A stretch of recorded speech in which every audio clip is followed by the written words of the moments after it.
आंध्र प्रदेश में बालाजी मंदिर के प्रसाद के लिए इस्तेमाल की जाने वाली घी में मिलावट को लेकर विवाद बढ़ता जा रहा है। मुख्यमंत्री चंद्रबाबू नायडू ने पिछली सरकार पर प्रसाद में जानवरों की चर्बी मिलाने का आरोप लगाया था।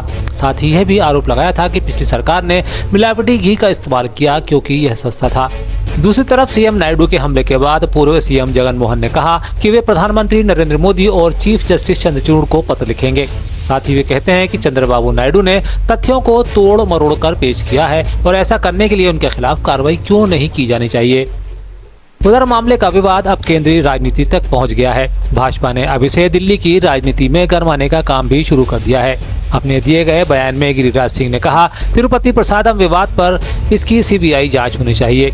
दूसरी, यह हिंदू धर्म के खिलाफ घोर अत्याचार है। सिर्फ मिलावट के लिए नहीं बल्कि इसके लिए अपराधी को फांसी की सजा मिलनी चाहिए। मिलाने का आया है, मैं उसमें दो बातें कहूंगा। पहला कहूंगा कि वो 20,000 करोड़ का उसका वर्थ है और वो उसकी सीबीआई से जांच होनी चाहिए। हमें मालूम हुआ, मैं 2 साल पहले गया था, शिरजा दुनिया की सबसे बड़ी महिलाओं का डेयरी का एक फार्मर प्रोड्यूसर कंपनी है। उससे घी नहीं लेती थी ये सरकार, जो पीछे वाली सरकार थी। और वो मैंने सुना कि जो घी थी 320 रुपये में उससे घी लेता था। अब जांच कर, सीबीआई के जांच के दायरे में आना चाहिए कि कितने रुपए का घी लिया गया, कौन चर्बी का घी क्यों लिया गया। और किसानों की मांगों को लेकर कांग्रेस ने आज किसान न्याय यात्रा निकाली। इसके लिए अलग अलग शहरों में सैकड़ों की संख्या में कांग्रेस कार्यकर्ता ट्रैक्टर पर सवार होकर निकले। इधर कांग्रेस में प्रदेश कांग्रेस अध्यक्ष जीतू पटवारी और पूर्व मुख्यमंत्री दिग्विजय सिंह भी यात्रा में शामिल थे। हालांकि अनुमति न होने का कारण बताते हुए पुलिस प्रशासन ने कांग्रेसियों को रोकने की भरपूर कोशिश की, जिसके चलते कई जगह पुलिस और कांग्रेसियों के बीच नोकझोंक भी देखी गई। हालांकि लंबी जद्दोजहद के बाद अफसरों ने एक ट्रैक्टर को रीजनल पार्क में जाने की अनुमति भी दी। यहां आयोजित सभा को संबोधित करते हुए पटवारी ने कहा कि चुनाव के समय भाजपा ने किसानों से बड़े बड़े वादे किए थे, लेकिन चुनाव जीतने के बाद सरकार बनते ही उसे भूल गई। उन्होंने कहा कि राहुल गांधी किसान की बात करते हैं तो उन्हें आतंकवादी कहा जाता है, यहाँ तक कि उन्हें जान से मारने की धमकी भी दी जाती है। वहीं दिग्विजय सिंह ने कहा कि सोयाबीन का समर्थन मूल्य नहीं बढ़ा, लेकिन लागत बढ़ती जा रही है। सोयाबीन के भाव 6,000 रुपये प्रति क्विंटल होना चाहिए। हम सरकार के खिलाफ हमेशा लड़ेंगे और किसानों के साथ हमेशा खड़े होंगे। साथियों, राहुल गांधी को ये आतंकवादी कहते हैं। क्यों कहते हैं? कि वो किसान के बेटों की बात करते हैं। साथियों, राहुल गांधी को ये मारने की धमकी देते हैं इसलिए क्यों गरीब की बात करते हैं, युवा की बात करते हैं। वो बात करते हैं आरक्षण की, वो संविधान बचाने की बात करते हैं, वो बात करते हैं कर्मचारियों की, वो बात करते हैं राहुल गांधी आम जन की। तो नरेंद्र मोदी जी को बुरा लगता है। उनके मंत्रिमंडल का एक व्यक्ति उनको हत्या करने की धमकी देता और नरेंद्र मोदी चुप रहते हैं। इसका मतलब भारतीय जनता पार्टी उनसे इतनी नफरत। पूरे देश में अगर कोई एक विचार जो किसान विरोधी है तो भारतीय जनता पार्टी। लगातार जिस तरीके से वादा खिलाफी की मध्य प्रदेश में मोदी गारंटी थी कि 2700 रुपये गेहूं के दाम देंगे, 3200 धान के देंगे, 6,000 की मांग किसान के बच्चे कर रहे हैं, 4500 रुपये पर कुंटल लागत आती है, तो भारतीय जनता पार्टी मूल्य बनाती है। देश के कृषि मंत्री लगातार 20 साल में 20 लाख बार झूठ बोल के ये कह गए कि मैं किसान की आय दुगनी करूंगा, लाभ का धंधा बनाऊंगा, घाटे का धंधा बन गया, और उसके बावजूद उनके कानों में जू नहीं रेंग रही है। कांग्रेस पार्टी ने निर्णय लिया है, आज प्रदेश व्यापी जिला कार्यालय, कलेक्टर कार्यालय का घेराव है और ज्ञापन है। फिर मंडियां बंद कराई जाएगी और अंत में विधानसभा के अंदर किसान के बच्चे लाखों की तादाद में पहुँचेंगे।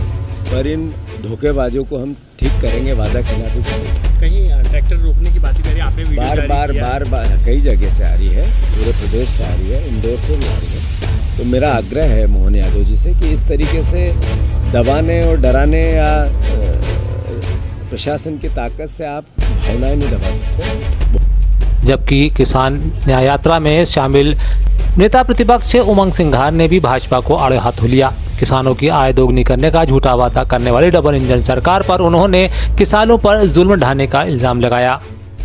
इस खेत में खड़ा हूँ, बम्पर फसल आएगी। प्रदेश देश का सबसे बड़ा सोयाबीन उत्पादक देश है। कांग्रेस पार्टी किसान मांग कर रहा है कि 6,000 रुपए कुंटल मिले। शिवराज मामा प्रदेश छोड़ के चले गए, मोहन यादव चुप्पी साध ली और आज इस प्रकार से पूरे प्रदेश के अंदर हर जिले में बैरिकेडिंग की जा रही पुलिस के माध्यम से किसानों को रोका जा रहा है। क्या सरकार क्यों नहीं सुनना चाहती इस किसान की बात? क्या सरकार नहीं चाहती कि इनको समर्थन मूल्य मिले? मैं चाहता हूं कि इस प्रकार की अगर दबाव की राजनीति और सत्ता का दुरुपयोग जिस प्रकार पुलिस प्रशासन के माध्यम से किया जा रहा है, कांग्रेस का कार्यकर्ता बर्दाश्त नहीं करेगा। किसानों को हक दिलाएगा। ये कांग्रेस पार्टी का एक वादा है हर किसान के साथ। उधर भाजपा ने कांग्रेस की किसान न्याय यात्रा पर काउंटर वार किया है।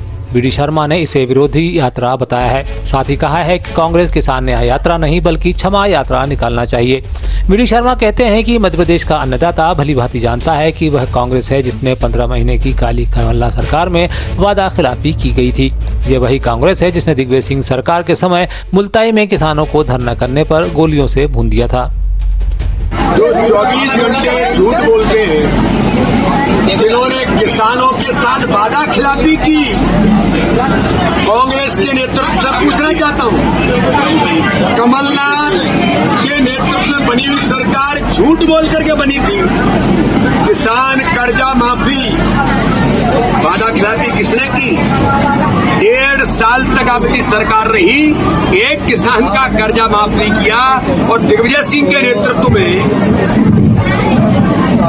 आपने किसानों पर गोलियां चलाने का काम किया था। और आप 24 घंटे झूठ बोलते हैं तो ऐसे लोग जो किसानों से वादा खिलाफी कर रहे हैं, उन पर आक्रमण कर रहे हैं और वो आज अब न्याय यात्रा की बात कर रहे हैं। इसलिए झूठ छल कपट की राजनीति है जो मध्य प्रदेश की जनता, मध्य प्रदेश का किसान इन्हें बेहतर तरीके से जानता है। और ये तो झूठ बोलने में आकंठ डूबे हुए रिकॉर्ड बना रहे हैं झूठ बोलने का। भाई साहब स्वच्छता। मध्य प्रदेश के मुख्यमंत्री डॉक्टर मोहन यादव ने देश विदेश के निवेशकों और उद्योगपतियों को मध्य प्रदेश में निवेश करने के लिए निमंत्रण दिया है। कोलकाता में आयोजित इन्वेस्टर समिट में शामिल डॉक्टर मोहन यादव ने कहा कि मोदी जी के नेतृत्व में मध्य प्रदेश सभी क्षेत्रों में विकास के पथ पर अग्रसर है। प्रदेश में औद्योगिक गतिविधियों और निवेश को प्रोत्साहित करने के लिए क्षेत्रीय स्तर पर इन्वेस्टर समिट का आयोजन लगातार किया जा रहा है। मुझे इस बात की प्रसन्नता है जब हमारे अलग अलग अधिकारियों ने अपनी अपनी बात रखी है। हमने अपने मध्य प्रदेश की सरकार बनने के बाद ये योजना बनाई कि हाँ इन्वेस्टर समिट करेंगे, लेकिन इन्वेस्टर समिट आमतौर पर हमारे यहाँ पहले एक ही शहर में होती थी, लेकिन एक शहर से पूरे प्रदेश की उन्नति नहीं हो सकती। प्रदेश बहुत बड़ा है और प्रदेश की संभावना भी बहुत बड़ी है और प्रदेश की संभावना में कौन सा सेक्टर छूटेगा। अभी मैं ये लाइन से सबके प्रेजेंटेशन देख रहा था, हमारे यहां से कॉटन निकल करके पूरे देश में जाता है, लेकिन रेडीमेड गारमेंट्स की संभावना अगर कहीं है तो सबसे ज्यादा तो मध्य प्रदेश में है। मुझे इस बात का आनंद है। अब मैं बीच में कोयम्बटूर गया था और मुझे कोयम्बटूर में कई सारे लोगों उद्योगपतियों से मिलने का मौका मिला, तो मुझे ये भी जानकारी दी गई इसमें अधिकांश लोग तो कलकत्ता के हैं। मैं कलकत्ता वालों के पुरुषार्थ को नमस्कार करता हूं, आपको बधाई देना चाहूंगा जो यहां से बैठ कर देख रहे हैं कि कॉटन कहां से मिलेगा और कपड़ा कहां बनेगा। ये आप भाजपा के सदस्यता अभियान को लेकर अलग अलग दावे किए जा रहे हैं। एक तरफ जब प्रदेश भाजपा द्वारा 50 लाख का आंकड़ा पार करने के दावे किए जा रहे हैं, तब कांग्रेस ने इस पर सवाल उठाए हैं। एक मौके पर प्रदेश अध्यक्ष वी.डी. शर्मा इस पर बयान देते हैं और कहते हैं कि आज के समय में वे अब तक 50 लाख का आंकड़ा पार कर चुके हैं। मध्य प्रदेश इतिहास बनाने जा रहा है और आज मैं मीडिया के मित्रों के माध्यम से आपको बताना चाहता हूं कि मध्य प्रदेश के अंदर भारतीय जनता पार्टी के बूथ बूथ के कार्यकर्ताओं की मेहनत और परिश्रम से हम आज थोड़ी देर पहले 50 लाख से ऊपर सदस्यता क्रॉस कर गई है भारतीय जनता पार्टी के कार्यकर्ताओं की मेहनत से। वहीं दूसरी तरफ कांग्रेस ने इसे लेकर आज जिला कलेक्टर ऑफिस में शिकायत दर्ज कराई है। छिंदवाड़ा में कलेक्टर को शिकायत दर्ज कराते हुए दावा किया गया है कि भाजपा द्वारा फर्जी तरीकों से महिलाओं को सदस्यता अभियान से जोड़ा जा रहा है। अच्छा ठीक क्या है ये वहाँ चुने हुए प्रतिनिधि निकाय अच्छा, आपने कैसे बताइए कहा कि प्रशासन जुड़ा हुआ है? ठीक है, लेकिन आप मुझे ये बताइए कि नगर पालिका का भवन कैसे गया वहाँ? वो आप अध्यक्ष से पूछिए, सीएमओ से पूछिए। आप आवेदन दे रहे हैं तो आप उस पर बात करिए। अगर आपको मुद्दा आप भटकाना है सर, तो आप पहले मैं मुद्दा भटका भटकाना नहीं लीजिए। चाह रहा नहीं, तो पहले हमारा विषय आपने सुनिए, जो आपने हमारी विषयांतर किया खुद। मैं माफी मांगती हूँ, प्रशासन नहीं जुड़ा है। अब हमारी बात सुन लीजिए। हम 3-4 घंटे से सुन रहे हैं। 3-4 घंटे से आप मेरी उसमें कोई फॉल्ट नहीं है। 3-4 घंटे से